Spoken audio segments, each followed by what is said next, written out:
এক লোক তার বাপ মাসে কখন ভালো ব্যবহার করে নাই, গরিবই সে, বাবা মা মারা গেছে, সে গ্রাম থেকে শহরে আসছে। শহরে আসার পরে সে মানে দিন আনে দিন খায় আর কি, দিন দৈনিক কাজ করে। কিছু লোকের সাথে তার পরিচয় হইলো। তো ওই লোকগুলি কামেল বুজুর্গের মুরিদ, অলি আল্লাহর মুরিদ, তারা তাকে নিয়ে গেল সেখানে, গিয়ে সে মুরিদ হইল। যে এক মুরিদ হয়েছে, তো ওই বুজুর্গ লোক একদিন পিতামাতার হক খুব বুঝাইলেন, সে খুব কাঁদলো, কান্নাকাটি করলো। পরে এক সময় তার ওই বুজুর্গ লোকের কাছে বললো যে হুজুর, বেয়াদবি মাফ করে দেন, এরকম ব্যাপার যে আমার তো এরকম পিতামাতা মারা গেছে।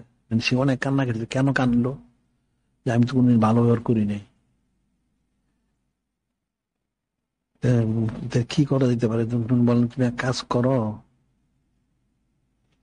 তুমি নিয়ত করো যে তুমি প্রতি জুমাতে যা আয় করবা, প্রতিদিন সে আয় করে, তো কমসে কম প্রতি জুমাতে তুমি যা আয় করবে সেটা তোমার বাবা মার নামে দান করে দিবে। আচ্ছা ঠিক আছে, সে নিয়ত করলো যে প্রতি জুমাতে সে যা আয় করতো ঠিকই সেটা দান করতো, আর 5 ওয়াক্ত নামাজ পড়তো, বাবা মানে দোয়া করতো। সে জীবনে কোনদিন তার বাবা মার স্বপ্ন দেখে নাই, কারণ তার বাবা মা তাকে প্রতি অসন্তুষ্ট হয়ে মারা গেছে। এক জুমাতে সে কোনো কাজ পেল না, কারণ সে যা কাজ পেত ওই কাজটা করে ওই পয়সাটাই দান করত, কোনো কাজ পেল না।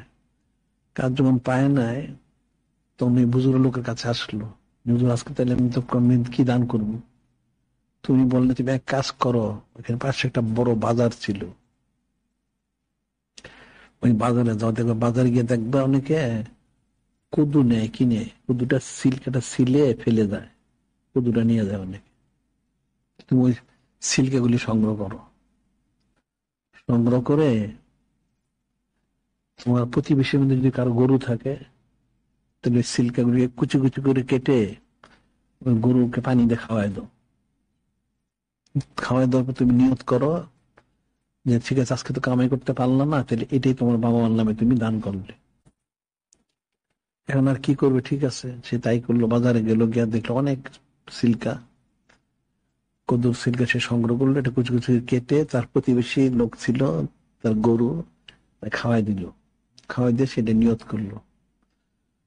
এখন সে মনে মনে চিন্তা করতেছে, এটা তো বিনা পয়সায় পাওয়া গেছে, এটার কি ফজিলতটা হবে। তারপর যাই হোক, সে আসার নামাজ পড়ে ঘুমায় রয়েছে, সে স্বপ্নে দেখতেছে তার বাবা মা দুজনকে, সে স্বপ্নে দেখতেছে, সে আসলে কোনোদিন দেখে না। তার বাবা মার জন্য খুব খুশি। কি ব্যাপার? বলে তুমি আজকে খুব ভালো একটা কাজ করছো, আমাদের অন্তর অনেকদিন নিয়ত ছিল কদু খাওয়ার, কিন্তু আমাদের কদু খাওয়ানো, আজকে তুমি যে কদুর সিলকে দান করছো, আল্লাহ আমাদেরকে কদু দিয়ে তৃপ্তি সহকারে খাদ্য খাওয়াইছে। তখন সেই লোকটা এসে ওই বুজুর্গ আলী আল্লাহর কাছে এটা বললো যে হ্যাঁ ঠিক আছে, তুমি প্রতি জুমাতে বিয়ে করো। সে প্রতি জুমায় দান করে, আবার দোয়া করে, ওটা পৌঁছে সেটাও তার বাবা তারা জানাইলো। সে মানে সেও খুশি হলো যে সে জীবনে কোনোদিন দেখে না তার বাবা মাকে, আর বাবা মা সে কষ্ট দিছে অনেক, এখন বাবা মা খুব খুশি হয়েছে। এই যে দান করলে, খরচ করলে সে পৌঁছে পায় বাবা তারা, যার জন্য করবে। কদুর সিল্কা তার বিনা পয়সায় দেওয়া হইলো, তারপর তো অনেক বদলা পাওয়া গেল। এখন যার যা সামর্থ্য আছে সে সেই সামর্থ্য অনুযায়ী সে করুক, যে অনেক বেশি করতে হবে সেটা তো না, আর দোয়া করতে তোর পয়সা লাগে না। কিছু যদি সে পাঠ করে, একদম যে সব ডেসিনি যেটা আমরা বলি, এটা যদি বক্সায় দেয়, এটা যথেষ্ট। এরপরে 5 ওয়াক্ত দোয়া করুক, তেল তো হয়ে গেল। কিন্তু এই শিক্ষাটা তো দেয় না, শিক্ষাটা না দেওয়ার কারণে মানুষ করে না। আবার তারপরে যদি কেউ কোন অলি আল্লাহর মুরিদ হয়, তাহলে হয়তো এই শিক্ষাটা পাইতে পারে, সেটা তো হচ্ছে না, তাহলে পাবে কোথেকে? আর মানুষ তো বস্তুবাদী, দুনিয়া নিয়ে মশগুল, কিন্তু দুনিয়া তো শেষ না। সে যেভাবেই চলুক, এক অবস্থায় চলে, কিন্তু যারা কবর বসিয়ে দেয় তাদের অবস্থাটা কি, ওটা তো কেউ ফিকির করে না।